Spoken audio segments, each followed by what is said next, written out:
Life has a peculiar way of pulling us into its current, directing our focus outward to the desires, needs, and judgments of others. From an early age, we learn to navigate a world filled with unspoken rules and expectations, adapting ourselves to fit into roles that feel safe or acceptable. We strive to meet the standards set by parents, teachers, friends, and society at large, bending and twisting ourselves to align with their approval. But with each adjustment, something subtle happens. A small part of our own voice, our own desires, is muffled.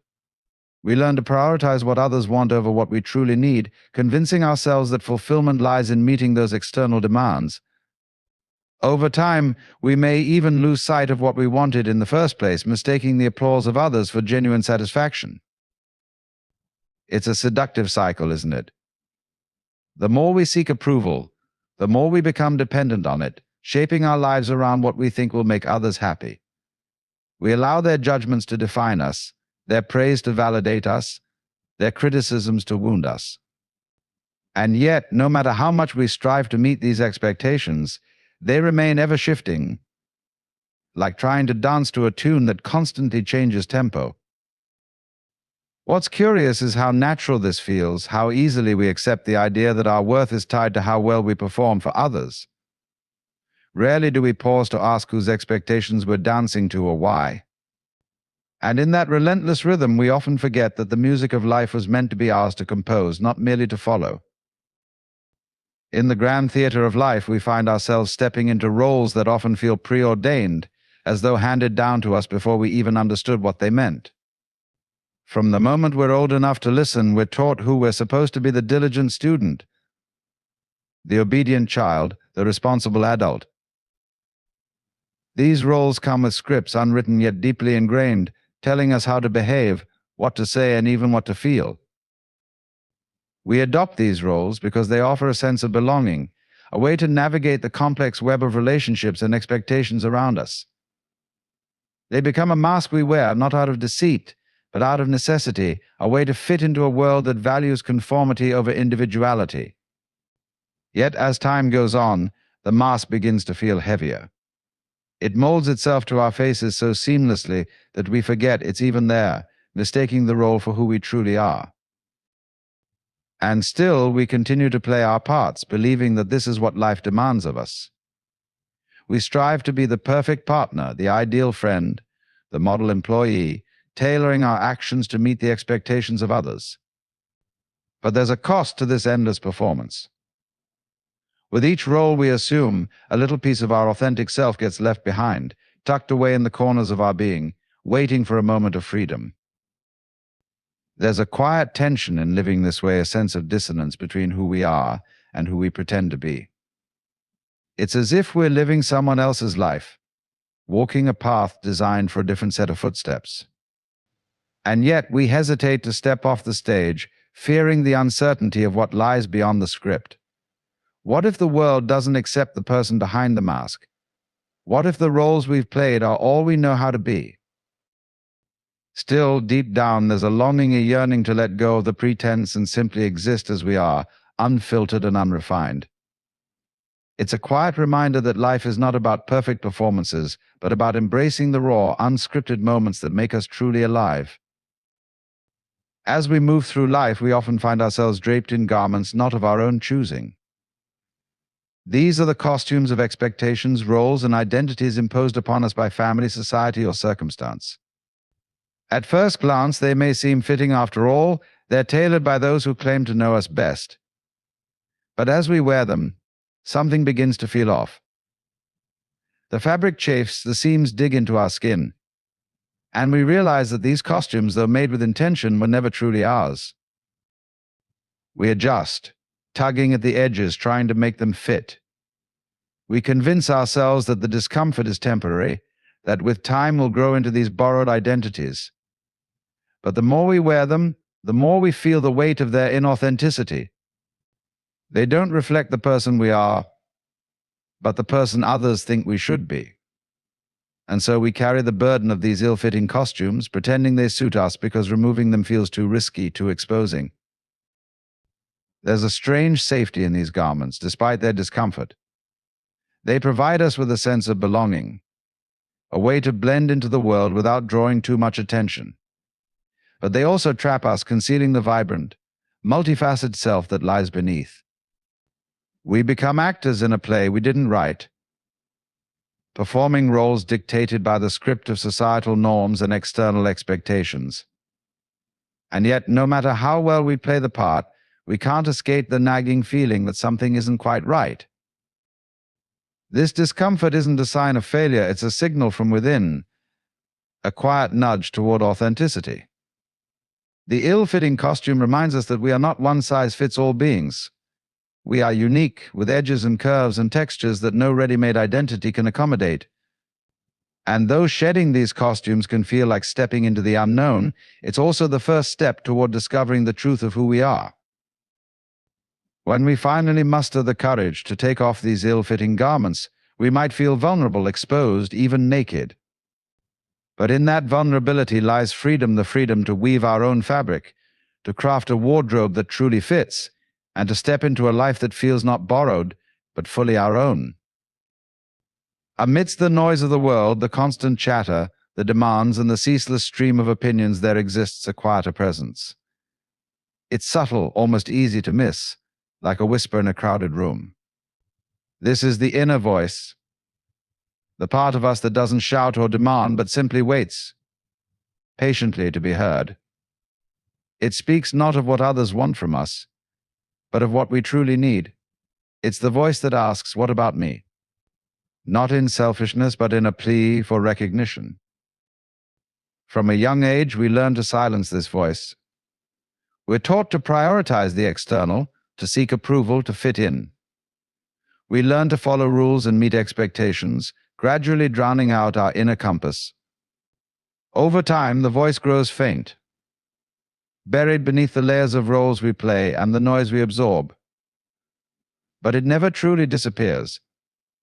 It's always there, a gentle hum beneath the chaos, waiting for a moment of stillness to make itself known. Listening to this voice requires courage.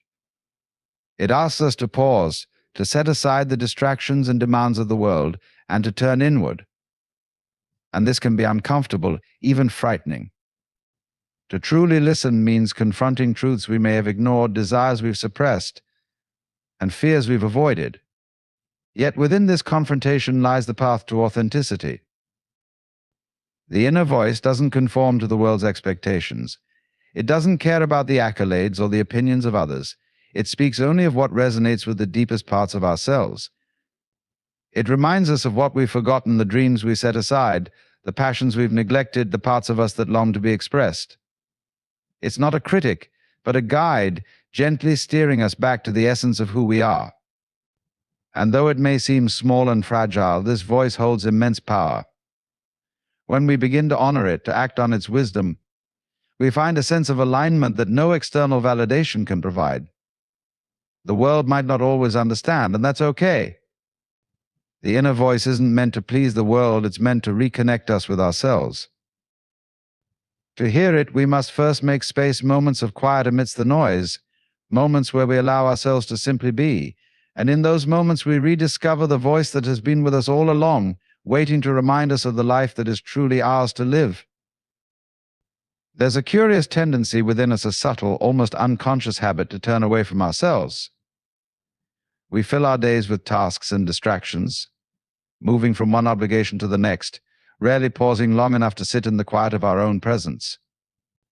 It's not that we lack time, though that's often the excuse we give. It's something deeper, a kind of discomfort with facing what we might find if we truly look inward. Avoidance of self often disguises itself as busyness. We keep our calendars full, our minds preoccupied, and our lives noisy. There's a certain safety in this constant motion. It shields us from the stillness where uncomfortable truths might surface. In the rush of external demands, there's little room to confront the questions that linger beneath the surface. Am I happy? Am I being true to myself?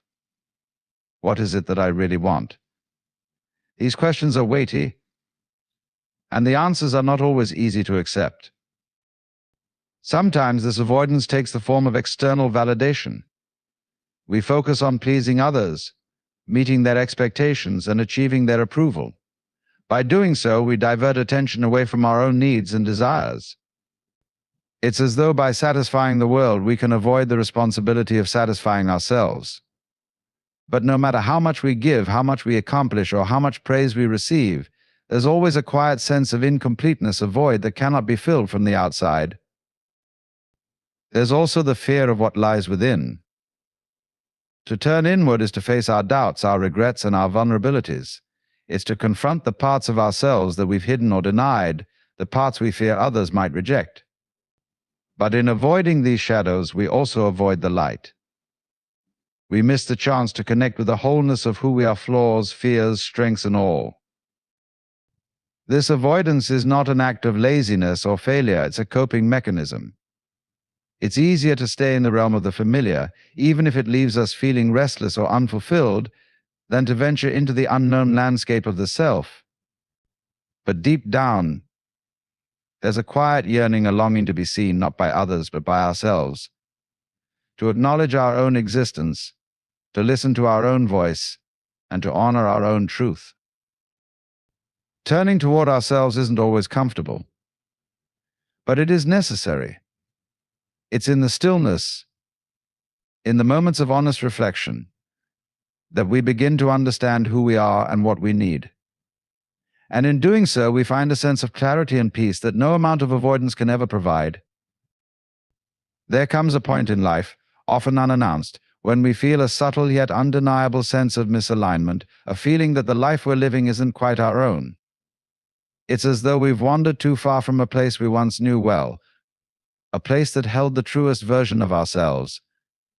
This is the call to rediscover authenticity, to peel back the layers of conditioning and external expectations and reconnect with the person we were before the world told us who to be. Authenticity is not something that needs to be created or invented, it's something that already exists within us, waiting to be reclaimed. Yet, over time, it becomes buried beneath the roles we play, the masks we wear, and the stories we tell ourselves to fit in. We adapt to the demands of society, choosing acceptance over truth, approval over self-expression. And though this adaptation may serve us for a time, it eventually leaves us feeling disconnected, not just from others, but from ourselves. Rediscovering authenticity begins with awareness, a recognition that the discomfort we feel is not a flaw, but a signal. It's an invitation to pause and question, who am I, beneath the layers of expectation? What do I truly value, believe, and desire? These questions, while simple on the surface, often lead us to the heart of what we've been avoiding. They guide us to confront the compromises we've made and the parts of ourselves we've neglected or abandoned. The journey back to authenticity is not about perfection, it's about honesty. It's about acknowledging the parts of ourselves we've hidden, even from ourselves, and embracing them without judgment. It's realizing that our worth is not tied to how well we conform, but to how fully we express who we truly are. And this expression doesn't need to be loud or grand, it can be as simple as speaking a truth we've been afraid to voice or pursuing a passion we've set aside. This process of rediscovery often requires us to let go not just of external pressures, but of internal narratives that no longer serve us. It asks us to release the fear of rejection and the need for constant validation. In doing so, we make space for something far more profound, the freedom to simply be. And in that freedom, we find a kind of peace that can only come from living in alignment with ourselves. It's not an easy path, this return to authenticity. It can feel uncertain, even lonely at times, as we shed the familiar in favor of the true. But it's also deeply liberating. Because when we live authentically, we no longer seek to fit into a world that wasn't made for us. Instead, we create a space where we can exist fully as we are, and in doing so, invite others to do the same. We often hear the term self-care, and yet, it's one of the most misunderstood concepts in our modern lives. It's frequently relegated to a luxury, something we think of as optional bubble bath, a day off, or a brief respite from the chaos of life. But self-care is far more than these fleeting indulgences. It's a fundamental necessity, not just for our physical well-being, but for our mental, emotional, and spiritual health. Without it, we risk becoming disconnected from ourselves, overwhelmed by the demands of the world, and ultimately burnt out. At its core, self-care is about recognizing that we cannot give from an empty well. We can pour our energy into others, into our work, or into our responsibilities. But if we fail to replenish ourselves, we will eventually run dry. Too often we put the needs of others first, assuming that caring for them means neglecting our own needs. But this is a misguided belief. We are not separate from the world around us, we are part of it. And when we take care of ourselves, we are better equipped to care for others. We cannot truly nurture or serve others if we are running on empty. True self-care goes beyond occasional indulgences or the pursuit of comfort. It involves making conscious choices to nourish our bodies, minds, and spirits consistently, not just when we're feeling depleted. It's about creating space in our lives to rest, reflect, and restore. It's about acknowledging our limits and respecting them. Too often we push ourselves past the point of exhaustion, thinking that doing more will make us better or more valuable. But in reality, it's the opposite. The more we neglect our own needs, the less we have to offer. We become resentful, drained, and disconnected from our true selves. Self-care also involves setting boundaries, learning to say no when we need to, protecting our time and energy, and creating an environment that supports our well-being. It's not selfish to prioritize ourselves, in fact, it's an act of self-respect. It's recognizing that we are worthy of the same care, love, and attention that we so freely give to others. Without boundaries, without taking the time to care for ourselves, we allow the demands of the world to consume us, leaving little room for what truly matters. And self-care isn't just about rest or relaxation, it also encompasses the choices we make about how we engage with the world. It's about choosing the people, the activities, and the environments that nourish us. It's about letting go of toxic influences and cultivating relationships that uplift and inspire us. It's about engaging in activities that bring us joy, creativity, and purpose, and recognizing that our mental and emotional health is just as important as our physical health. In essence, self-care is a daily practice, not an occasional treat. It's the act of honoring ourselves, of understanding that we are worthy of care and attention, and that in caring for ourselves we can show up more fully in the world. When we make self-care a priority, we don't just survive, we thrive. We become more present, more compassionate, and more aligned with who we truly are. It's a necessary practice that enables us to live a life of balance, vitality, and connection. In a world filled with distractions, where our attention is constantly being pulled in 1,000 different directions, there is an extraordinary power in simply giving someone, or even ourselves, our undivided attention. It's a rare gift, one that holds the potential to create deeper connections, to foster understanding, and to illuminate the depths of our own inner worlds. Yet we often overlook its importance, mistakenly believing that attention is something so common, it's insignificant. But the truth is, it is one of the most precious resources we have. When we give our attention to another, we are offering them more than just our focus. We are offering our presence. In a world where many are consumed by their own inner noise or by the digital distractions that demand our constant engagement, truly being present with another person is an act of profound generosity. It's a way of saying, I see you. I hear you. I am here with you, not just physically, but emotionally and mentally as well. In this space, there is a deep sense of validation, as if the other person's thoughts, feelings, and experiences matter enough to deserve our full presence. This is not just about listening, it's about truly engaging, without interruption, without judgment, and without the impulse to fix or change anything. In this attention, we create a space for authenticity. When someone feels truly seen, they can let down their defenses, be vulnerable, and share their truth without fear of being dismissed or ignored. This kind of attention allows for depth in relationships, for meaningful conversations that go beyond the surface and touch on what truly matters. It's not about agreeing with every opinion or understanding every experience, but about acknowledging that the other person's experience is valid and important. This gift of attention is equally valuable when directed inward. How often do we rush through our days without truly paying attention to our own thoughts, emotions, and needs? We live in a society that celebrates doing over being, productivity over presence, and yet the most essential relationship we have is the one we have with ourselves. To give ourselves the gift of attention means to slow down and turn inward, to sit with our own feelings and thoughts without judgment or haste. It means noticing the subtle shifts within us, our desires, our fears, our needs, and honoring them, rather than pushing them aside or ignoring them because they seem inconvenient. This kind of self-attention fosters self-awareness, self-compassion, and self-acceptance. It allows us to understand our own motivations and to make choices that align with our true selves. When we offer attention, whether to others or ourselves, we engage in an act of love. It is a quiet revolution against the distractions of modern life. It's about being fully present, not just in the physical sense, but with our hearts and minds. It's about letting go of the need to be somewhere else, to be doing something else, and embracing the now. In doing so, we create moments of connection that are more meaningful than anything that can be found in our endless to-do lists or our digital scrolls. This gift, though simple, has the power to transform relationships, to deepen understanding, and to cultivate peace within. And in a world that often feels divided and disconnected, this small act of giving someone our full attention becomes a radical expression of empathy, compassion, and connection.